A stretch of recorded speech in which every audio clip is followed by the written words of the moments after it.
welcome. I am so glad to be here on today.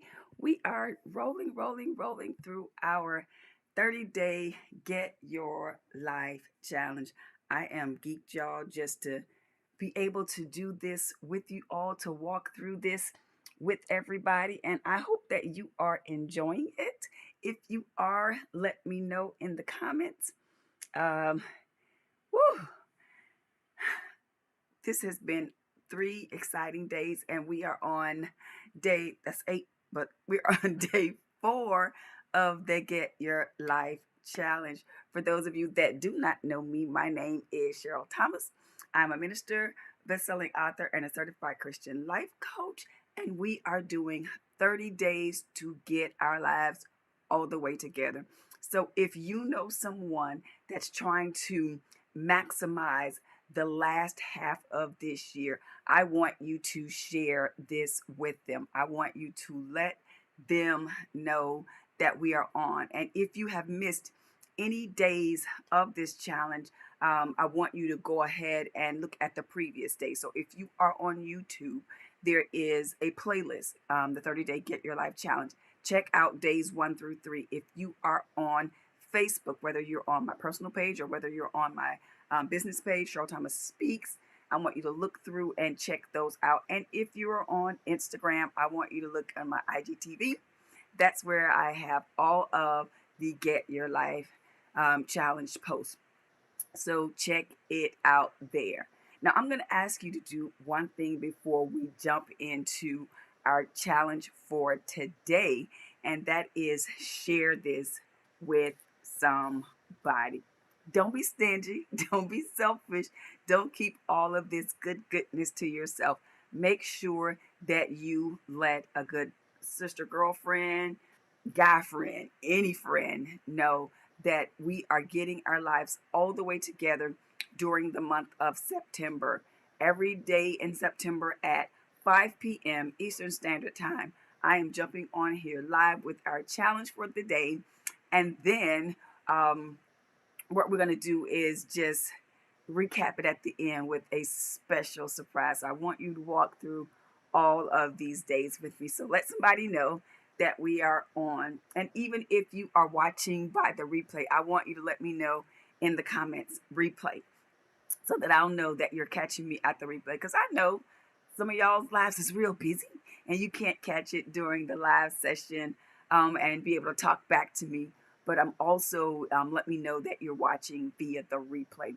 And if you haven't already connected with me, Facebook, YouTube, and Instagram, be sure to connect with me there. Subscribe to the YouTube channel so you'll get notifications as to when I go live. Also, follow me on my Facebook page as well as my Instagram, because we have all the goodness and some surprises that we don't do live. We're always filling those pages with great content to help church girls precisely live the overcoming abundant life that God has called for you to live. So let's jump into our topic on today. And before we do that, let me recap what we have been talking about in days 1 through 3. The first day we were talking about just getting a life. What does that mean? This whole challenge is called Get Your Life. What does it mean to get a life? What does that mean? And so we talked about how, especially if you're a Christian and you're trying to live the overcoming abundant life that Christ died for us to live, that you have to have a foundational relationship with Christ to do that. Because Christ is life and he is the giver of all life. If you're looking to maximize, fully maximize life, you'll need a foundational relationship with him to do that. The second thing we talked about was getting a clue. Get a clue. Number one, get that clue on who God has called you to be, who he's created you to be. Every gift, every talent that you need, God has already placed on the inside of you. Do you know what that is? Do you know what your giftings are? Do you know what your skills are? The things that are just naturally, they come natural to you. You don't have to do much effort. Now you fine tune those and you expand on those, but they're just things that you do well. Do you know what those are? Get a clue on that. And then the second thing we have to get a clue on is that we're not in this by ourselves, that Jesus Christ is our captain. He's the CEO of our lives, and we co-create the life that we want to live with him. So being mindful that even though God has given me gifts, even though he's given me talents and skill sets, that I can't fulfill them to their maximum potential if I leave him out. That he always has to be included in that process for me to maximize my life. And then on day 3, we talked about yesterday getting some real friends. Getting some real friends to walk this journey of life with us. People that love us through the good, the bad, the ugly, the ins, the outs, the ups, the downs, the hills, the valleys. People that love us, tell us the truth, and that are with us no matter what. So I know you're probably wondering, well, what are we going to talk about on today? Well, on today, we're going to talk about getting a backbone. And I want you to say that with me in the comments. Get a backbone. Get a back. And I'm going to keep saying it because I want it to just ring out in your spirit. Get a backbone. And I'm going to give you a little backstory on how God brought me to this challenge. And because for most of us, especially women, this is a challenge to get a backbone. I can remember in my life, I've always been that go-to friend. The friend that people would talk to when they had problems, when they had issues, all those kinds of situations in life. And being someone that was gifted with the word of knowledge and just gift of encouragement. I've always been that friend that would encourage people through hard times and through difficult seasons. They could call me with anything, and with the help of the Lord, who that was, would help me give them a word, would help me give them advice to walk through difficult seasons in life. But what I often found out was those same friends that I'd always helped were never there for me when I was going through a rough season, when I needed encouragement, when I needed somebody to step in and be there for me. If you know what that feels like, I want you to just drop a hand in the comments or say, Cheryl, I feel you. Cheryl, I know what that is. Whether you're watching live or the replay, I want to see, what that is. Or if I'm by myself, if I was the only person that was like that. I was always there for other people who were often seldom there for me when I needed them. And so what I had to learn how to do was, number one, I had to learn how to categorize the people that were in my life, because the Lord let me know that there's some people that are in your life only for what you can give to them. So you'll need to categorize those people so that when they come to you, that you aren't bitter. When they come to you all the time, so that this kind of person is what I call an emergency person. An emergency person. Hey, thanks so much for joining. And emergency people are people that only reach out to you when they are in dire straits. Those are those kinds of people. When they are at their wits' end, they don't know what else to do, they are always ringing your phone. They don't ring your phone just to say, hey girl, how you doing? They don't ring your phone just to see how your day is going. They don't ring your phone just to see, hey, it looks like you may be going through a difficult season. That's not those kind of people. These are the people that only call you when they need you, when they need something. And so God had to show me, I'm going to put people in your life that are emergency people. And you're going to have to be okay with that. But when you know that, then you can serve them better, because you're serving them out of a knowledge of what I have gifted and called you to do. I called you to be an encourager. That means you're going to have to encourage people that do not have the capacity to encourage you. So understanding that and knowing that helped me. So being able to categorize the people that God would send in my life really helped me. But then there were people in my life who were just takers. They weren't people that truly, truly loved me, but just saw me as a resource. They were people that always wanted something. And it wasn't just me. It was everybody in their life. So God had to show me how to put up boundaries to access to me. And so those are the people that I want to talk to you about today, not these emergency people, because if you are gifted, if you are called by God, you are going to have emergency people. Because of the gift, because of the calling on your life, you will have emergency people. And this is for all of my preachers, pastors, teachers, ministers, coaches. This is what I want you to know. You will always have emergency people. So when I'm talking about getting a backbone, I'm not talking about getting a backbone with the emergency people that God is sending you. And you're going to have discernment to be able to discern and determine which bucket these people go into. But I'm talking about the people that are always just takers. They're just takers. They don't have to give, or they do not see themselves as giving. Hey, Ella, thanks so much for joining. And so they just suck from you. They just suck from you. You know, have you ever been around certain people and just the sight of them drained you? Just seeing them drained you, or just looking at your phone and like, oh, and you had to think twice about whether you were going to answer it or not. Those kinds of people. Those are the kinds of people that I'm telling you, you're going to have to develop a backbone, because you're going to have to learn how to say no. Thanks, Ella. I know I'm not the only one that has happened to. And you have to learn how to say no. And for me, as a recovering people pleaser, that was so hard for me, because I am such an emotive person. It's hard for me to see people that need something that I could actually help with and not do it. It's just like, but what I learned was helping them all the time was killing me. I was drained all of the time. And so God said, what you'll have to do is you'll have to ask me to help you with these people. And so when I'm saying getting a backbone, I'm not telling you to be mean. I'm not telling you to be rude. I'm not telling you to be hard-hearted or anything like that. I'm telling you that you have to set up healthy boundaries to take care of you. To take care of you. Hey, Lady Gwen, thanks so much for joining.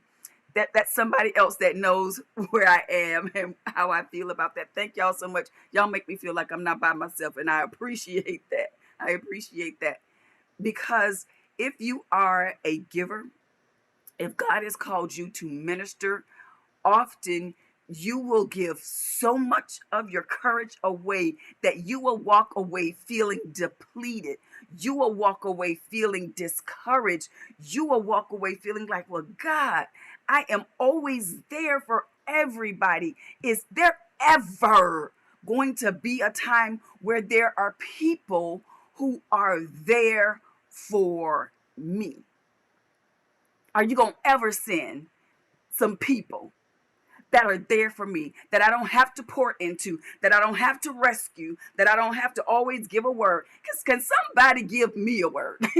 Can somebody come rescue me? And so when I tell you to get a backbone and to set up boundaries, I want you to bring God into that process, because it's easy. And I was guilty of this. When God told me I could have a backbone, then I just started cutting everybody off.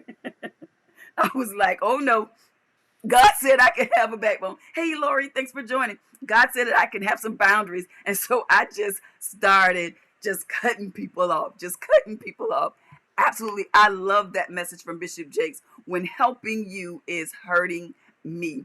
And that's what it was doing. It was hurting me. It was depleting me, where I didn't have energy and strength for me.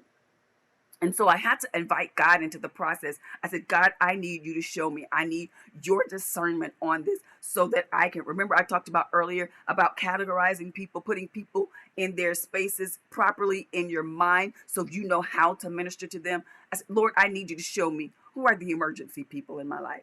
Who are the people that are always going to reach out for help when they are in dire straits, when they are in emergencies, so that I can have my heart open enough to minister to them. Show me who those people are. Show me who the people are that don't want anything but handouts. Show me those takers in my life, so that I can appropriately set up boundaries to save myself. These are the people that you always give advice to, that you always share wisdom with, that never take it. They never take it. They come to you and they want to know, well, Cheryl, how should I do this? Well, I'm facing this and I'm thinking about this. And so you pray about it and you give them God's wisdom about it, but they just do whatever. And so I had to learn through heartache how to just let people make their own mistakes. So you know what? I will be praying with the Lord will give you direction on exactly what to do. But I don't know. God's going to help you. And I'm going to pray that you can start developing a relationship with him and not have your relationship with God through me. Because that's what I realized too, is that people want the benefits of a relationship with God without the work of a relationship with God. They know that you have a prayer life, so they don't want to pray. So they'll call you, hey, what is God saying about such and such? Did you pray? I'm not the only one that God listens to. God has his ear open to all of his children. And if you would seek him, he'd give you the answer. I'm not the special child that God speaks to. If we are open and if we are available, God will speak to all of us. The number one way he speaks to us is through his word. So you got to crack your Bible open and you got to see what his word says about all these situations. And so God had to help me just pull back and allow them to find him. They'd already found me, but they didn't need me. They needed him. And so I had to step out far enough out of the way so that they could find God. And so a lot of times what I realized was that I was in their way of finding God. Me always rushing in with the solution for problems, with answers, was hindering them from having a personal relationship with God. And so I said, well, God, I'm going to step out of the way so that they can find you, so that they can seek you. Yes, Ella, so that they can seek you. I am in the way. And as ministers, as teachers, as coaches, as consultants, you have to know when you are in the way of the development of the people that are coming to you. And so that's another way that you set up a boundary and you get a backbone long enough to say, well, did you pray about that? Have you fasted about that? Have you searched the scriptures for answers in his word? That's what I want you to do, because God is always open. He is always waiting for you to come to him, waiting for you to ask him, Yes, Lady Gwen. And for most of us, it starts with family. And because they're so used to coming to us, they're so used to us giving them answers. And I'll be honest, a part of me was happy that God would use me to share a word of knowledge with them, or share a word of wisdom with them. Until I learned, I was like, you know what? God, I'm in your way. I'm in your way. And while it is difficult, y'all, I promise you, it is difficult to see people that you love falter and fail and make mistakes that they don't have to make. It is difficult to watch them fall. It is difficult to watch them flounder, but it's better that God teach them. Because when God teaches them, then they have a skill set, they have a tool that they can use forever. And so I can watch you flounder for 6 months. I can watch you flounder now for a year while God teaches you. Because it was draining me. And let me tell you also why you need to get a backbone, why it's beneficial to you. Because while it was draining to me, it was also causing me to be bitter. And that's the truth. I would see their number come up on my phone and I'd be like, oh, again? And so I would hate to answer phone calls. I would hate to answer text messages because it was causing me to be bitter with that person. And I know that that was not God's will for me to be bitter with the people that needed the help. And so I had to save myself and save that relationship that I wanted with my family, that I wanted with my friends. I wanted to see your name on my phone and feel good in my heart about it. And if I kept doing what I was doing, if I kept running through the cycles that I was running through, I knew that I couldn't. I couldn't feel happy about it. And so, hey, Candy, thanks for joining. And so I had to back away. And so getting a backbone, when I tell you to do that, is to take those people, those names, and I want you to do this. I want you, even as we are going through this, I'm asking God to bring those people up in your spirit right now. Every person that is close to you, that is reaching out to you, that you need to address some things. I'm asking God to bring that up to you now, because that's something I want you to be praying about. I want you to be praying about asking God where those people fit. in all of those buckets are these emergency people, God, people that you have just called me to minister to, you have called me to pour out to, that I will never look to receive anything from. I'll never be able to receive ministry from them. I will never be able to receive help from them. That's not my purpose in their life. My purpose in their life is to pour. That's all God has called me to do in their life. And I know those people. Every time I see their names, and I'm not upset about it anymore. I don't feel bitter about it anymore. I know that my service in this earth is to pour out to them. That's what God has called me to do, is to pour out to them. And so I have to treat myself as an open vessel so that God pours into me, so that when they come, I have something to pour out to them. And so I leave that bucket of people just to pour. I know when they call, this is a lovely friend that I have that I'm going to have to just pour out to. And that's my calling. That's my assignment. Yes, Valerie, that's my assignment in their life, is just to pour, just to pour. I don't look for anything from them. I don't look for validation from them. I don't look for encouragement from them. I'm just the vessel that God is tipping over, the cistern that he's using to pour to them. That's all I'm supposed to do for those people. And then there are those people who are leeches, who are suckers, who are takers, that God gives me warning signs for, that says, that's the taker. That's the taker. Pull yourself back. Pull your heart back. Pull your emotions back. And know when to say no. Know when to push them to me. And that was the hardest thing, because I love these people with all my heart. But God would say, nope, no answers. Nope, no advice. Nothing. Push them to me. Push them to me. Because I am the only one that can help them. I'm so glad it's helping you, Lady Gwen. I am the only one that they can get ministry from. They keep trying to seek here and there for ministry. They keep groping in the dark, trying to, let me go to this person. Let me go to this person, when I am the one that they need. Because see, just like the woman at the well, she kept going to husbands. She kept going to all these different resources, trying to fill a void that only Christ could fill. And some of you are trying to fill voids with people in your life that only God can fill.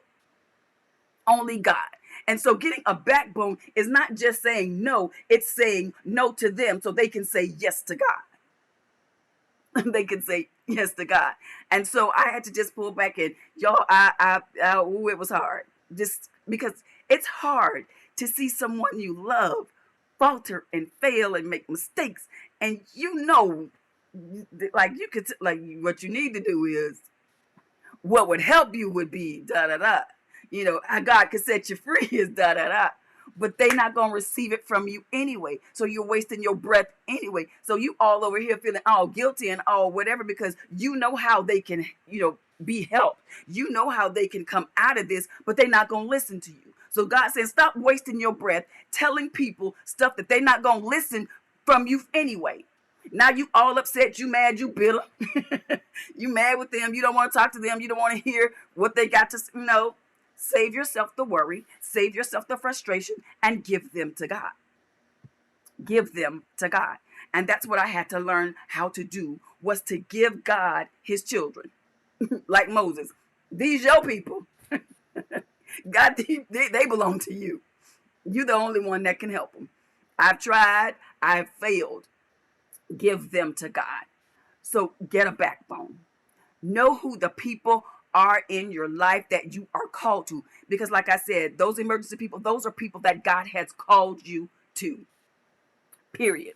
He has called you to them. These takers, he has called them to him. And so every time they point to you, point them to God. Every time they come to you, send them to God and save you. I want y'all to say that in the comments. Say, save you. Save yourself. Hey, Miss Sherry, say, save yourself. Save yourself. God, I'm saving myself because I need me. I need me. I need to have some reserve for me.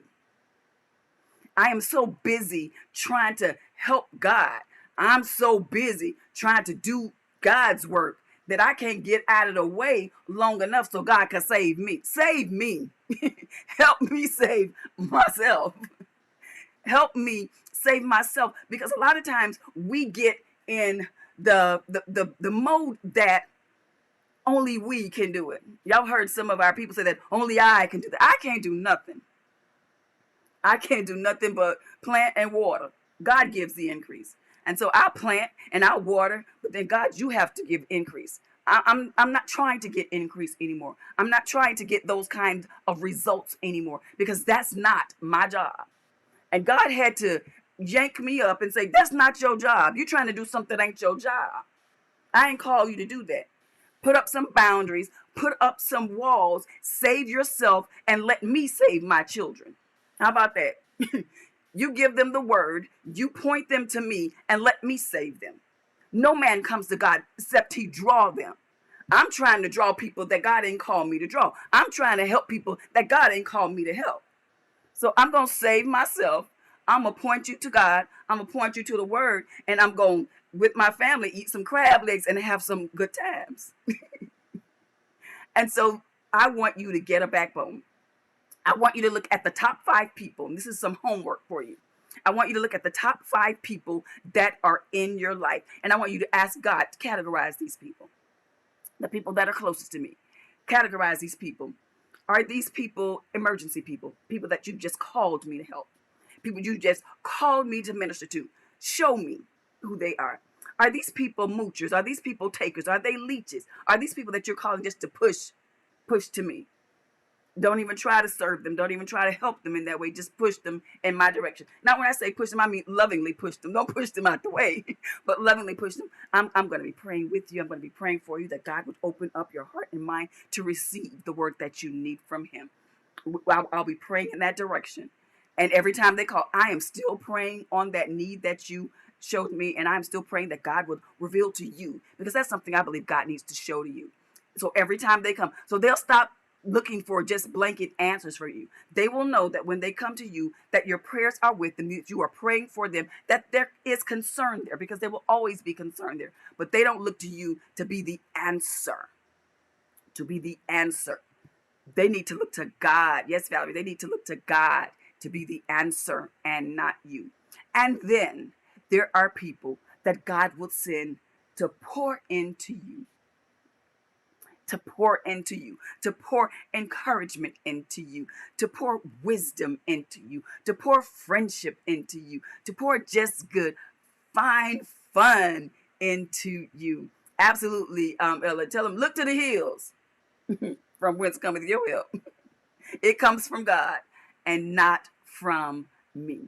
So know when to set up healthy boundaries. And before I jump off, I want you to know that initially, when you set up these boundaries, when you do get this backbone, it's going to be uncomfortable because you've been used to being the go-to person. You've been used to pouring out all the answers. You've been used to bearing the weight of other people's burden that God didn't necessarily call you to bear. And so it's going to be hard to say no, because they're going to keep coming, because they're going to keep looking for that crack, that little opening. Okay, she said she's going to pray today. Let's see if I ask her tomorrow if God told her what to tell me what to do. And so it's going to be hard to push back, but it's saving you so that you'll have the energy, the space, and the time to help the people that God has really called you to. You helping people that can help themselves but don't want to help themselves, while there are people that are looking to you that actually cannot right now help themselves, and they need you to be able to pour. So you're wasting time on the people that really need you, on the time, or using that time on people that could actually do it themselves, but they just are used to you doing it. So get a backbone. That's our day 4. Get a backbone.